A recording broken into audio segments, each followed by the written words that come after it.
эрхэм гишүүдээ Монгол Улсын засгийн газраас 2026 оны 6 дугаар сарын 18-ны өдөр Улсын их хурлд иргэн мэдүүлсэн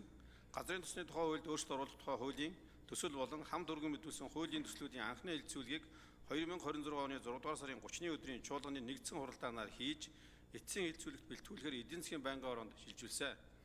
Эдийн засгийн байнгын ороо 2026 оны 7 дугаар сарын 1-ний өдрийн хуралдаанаараа дээр хуулийн төслийн эцсийн хэлэлцүүлгийг Монгол Улсын их хурлын чуулганы хуралдааны дэгийн тухай хуулийн 42 дугаар зүйлд заасан журмын дагуу хуулийн төслийн эцсийн хэлэлцүүлгийг явуулах үед Улсын их хурлын гишүүдээс асуулт санал гараагүй бөгөөд нэгдсэн хуралдааны анхны хэлэлцүүлгээр олонхын дэмжлэг авсан саналыг хуулийн төсөлд нэмж тусгасан эцсийн хэлэлцүүлэгт бэлтгэсэн төсөл болон хуулийн төслүүдийг эцсийн хэлэлцүүлэгт бэлтгэсэн талаарх танилцуулгыг та бүхэнд хөргүүлсэн болно. Улсын их хурлын эрхэм гишүүдээ газрын төсний тухай хуульд өөрчлөлт оруулах тухай хуулийн төсөл болон хамт өргөн мэдүүлсэн газрын төсний тухай хуульд өөрчлөлт оруулах тухай хуулийг дагаж мөрдөх журмын тухай, нийгмийн даатгалын ерөнхий хуульд нэмэлт оруулах тухай, нийгмийн даатгалын ерөнхий хуульд нэмэлт оруулах тухай хуулийг дагаж мөрдөх журмын тухай, татварын ерөнхий хуульд нэмэлт оруулах тухай, татварын ерөнхий хуульд нэмэлт оруулах тухай хуулийг дагаж мөрдөх журмын тухай хуулийн төслүүдийн эцсийн хэлэлцүүлгийг явуулсан талаарх эдийн засгийн байнгын орооны танилцуулгыг хэлэлцэн шийдвэрлэж өгөхийг та бүхнээс хүсье. Анхаарал тавьсанд баярлалаа.